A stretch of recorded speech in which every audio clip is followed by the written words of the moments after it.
Hello, lovelies. Did you know that in 2025, there's some fashion rules that you should be breaking to be more chic and stylish, and also just to make getting dressed in the morning a little less stressful? Maybe you didn't know that not mixing your silver and gold is kind of a thing of the past, which is something that I've covered in this video right here. But in today's video, I'm going to be sharing 7 more style rules that you should be breaking and having a lot of fun doing it. First fashion rule that you should break in 2025 is not mixing your leathers and your accessories. We're talking bags, belts, shoes, anything that has a leather finish. In the past, we've seen a lot of matchy leathers. It looks elegant, everyone has done it before, but it can be so stressful sometimes. You're trying to pick out that perfect brown that goes with the brown bag, that goes with the brown belt, and you're running out of time, and it's just not necessary. And in fact, it does look just a little bit contrived in 2025. So embrace mixing complementary leathers that make sense and that look harmonious together. Maybe complement each other in the 3-color rule that I really like to add in my wardrobe, along with black and brown basic leathers.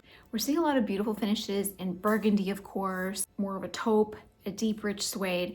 So it's a great time to kind of add those in, but not stress about having suede sneakers with your suede belt, with your suede blazer, and your suede bag. It's just a little too much. So as much as 2025 is about maximalism and opulence, it's also about looking a little bit more effortless in your look as well.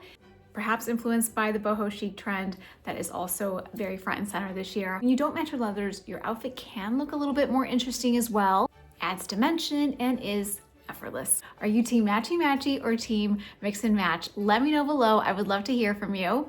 And the other thing that I would love to know your opinion on is number 2, not mixing browns and blacks and not mixing navy and black as well. This fashion rule has just got to go. Brown and black looks so sophisticated. Some of my favorite outfits that I have ever worn have incorporated brown and black. There's a couple of outfits that I really love to wear with brown and black. One of them is a brown maxi dress. It's a little bit form-fitting with a faux fur crop jacket, and then also brown coated jeans with a black blazer. And it just makes me feel like so put together. I love dark colors, and this is a great way to incorporate them without falling into the situation of not matching your black. If you're like me and you love black and you have maybe like 7 different pieces of black on you and they're all different, it can be extremely distracting and make you look cheap as well. So in that kind of world, I much rather have some beautiful chocolate browns with blacks versus just kind of like a disjointed all black look. Make sure to check out my video on different ways that you're looking cheap and not realizing it and how to fix it. Other color combo within this rule that gets a lot of are navy and black. And in the last video, I shared an outfit where I deliberately combined navy and black together with cream. It's unexpected and it looks very sophisticated as well.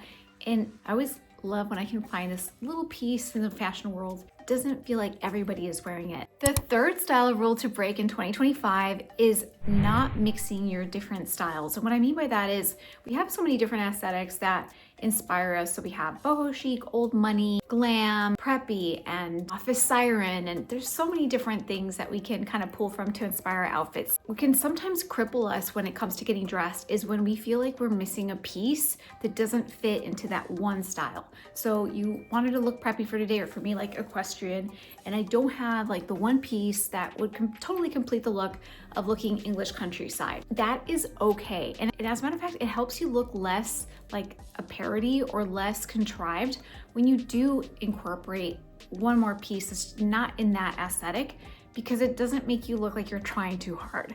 It's kind of going back to number 1, we want to look a little bit more effortless.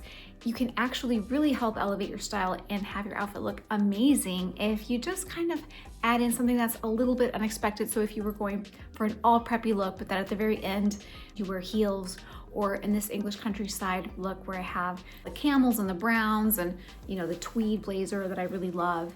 And instead of wearing like riding pants and riding boots, I'm wearing a wide leg pair of jeans. It feels a little bit more modern. So kind of mixing these styles can really help in terms of boho chic too. Like if you don't want to look like a flower child or like you're stepping out from the Glastonbury, then maybe mixing in some flowy top with a pencil skirt that feels a little bit more structured. So thinking about these different styles that don't feel like you're kind of trying to put yourself in one box. And for fun, if you want to figure out what your dominating style personality is, make sure to take my style quiz. It's free, it's fun, and I will give you a ton of different recommendations based on your outcomes. So I'll link it down below. And number 4 is extremely controversial, but before we get to that, make sure to hit the subscribe button for more outfit ideas. I upload videos every week on how to look and, more importantly, feel better in 2025, and you don't want to miss them. Number 4 is one that I have been guilty of saying that I'm not going to break in the past, or like when this was started to pick up steam last year, I literally proclaimed on my Instagram that I was not going to partake in this trend. However, after careful consideration and dozens of Pinterest images later, I feel like I'm ready to step out in my first outfit like this. It's wearing socks with heels. And now again, I'm 45, it can be kind of a younger looking look, but more and more I'm seeing amazing ladies that are even older than me rocking this trend. And to me, I think it's a way to kind of open up my shoe selection during the winter. I live in upstate New York and I have very long months. Like it's January, it's the end, like January 75th right now, but I still have about like 3 or 4 months of winter left because it can be May here and it'll still snow. So I'm not even kidding. So for me, if you're gonna tell me I can wear some of my shoes if I add socks with them, it might be a good thing for me to consider.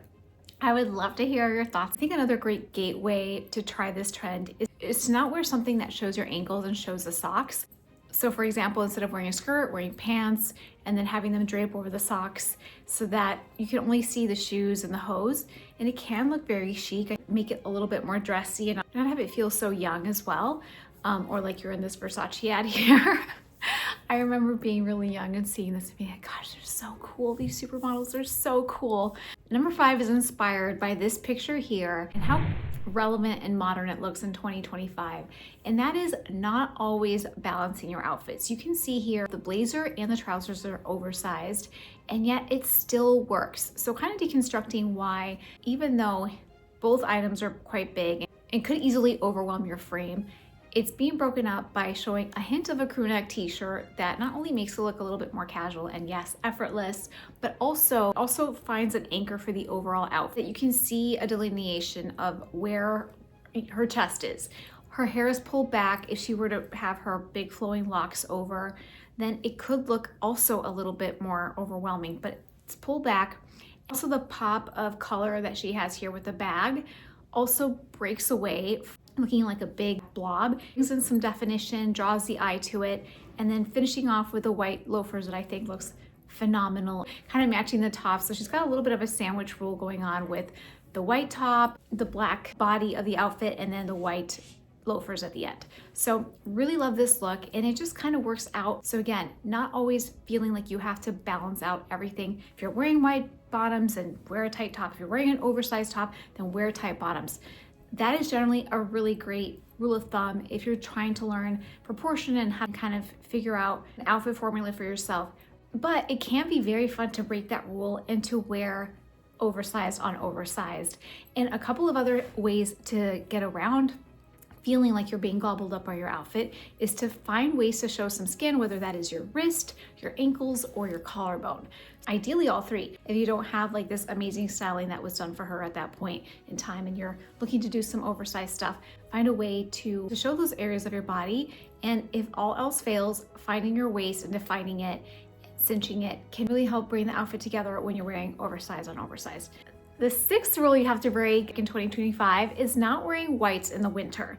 And I know a lot of us have gotten past this, but I don't really see a lot of whites in the winter, even though we all technically have, kind of told each other that it's okay. Not a lot of people wear white. I think it's a phenomenal way to get dopamine dressing in the winter because so oftentimes we're missing sunlight, we're missing light in our own outfits. And because of all these beautiful neutrals that we're seeing here, like the olives and the chocolates, burgundy, navy, blacks, of course, adding that pop of cream, ivory, white, it can just look not only light the whole outfit up, but also provide a lot of elegance and polish to the look as well. One of my favorite white winter items to wear is the white trousers, and it's just such an easy way to and out for a very classy and elegant look. I'm also considering buying white moon boots. I love my red ones and kind of want to have like an all white kind of like sporty moment, or I don't know. Your thoughts? Is 2 moon boots like too many moon boots? My location is challenged and snowy most of the year. So if you can keep your whites clean, cleaner than me anyway, because I'm a coffee drinker and I'm also like a little bit, for having been a dancer, I'm surprisingly uncoordinated, clumsy at times. So I usually have coffee drops like kind of all over myself. So that's kind of the only caveat. And number 7 is a rule that I have yet to really break. I used to do this a lot more, but for some reason I've kind of taken a break from it. And that is not mixing your prints.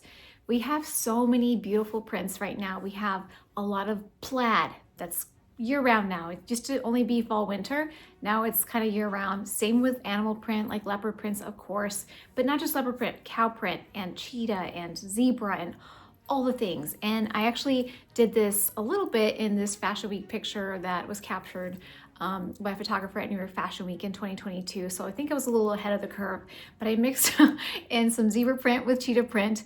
Yeah, I guess I caused a little bit of commotion on Street Style. I also have a very old video that I share on how to mix prints that I'll link below. It's really, really old, but I think a lot of the principles still hold true, where mixing stripes and paisleys and polka dots strategically can just add so much amazing dimension and interest to your outfit. And now in this era of maximalism in 2025, it is such a great way to just look a little bolder and take up more space and be present in your outfit. So some easy ways to mix it is like polka dots and florals and herringbone and stripes. I think starting out small with some less intimidating prints can go a long way until you start to really mix it up as you gain more confidence. Make sure to check out my video on 7 trends that are out of style in 2025. And if you learned something today, make sure to hit the subscribe button.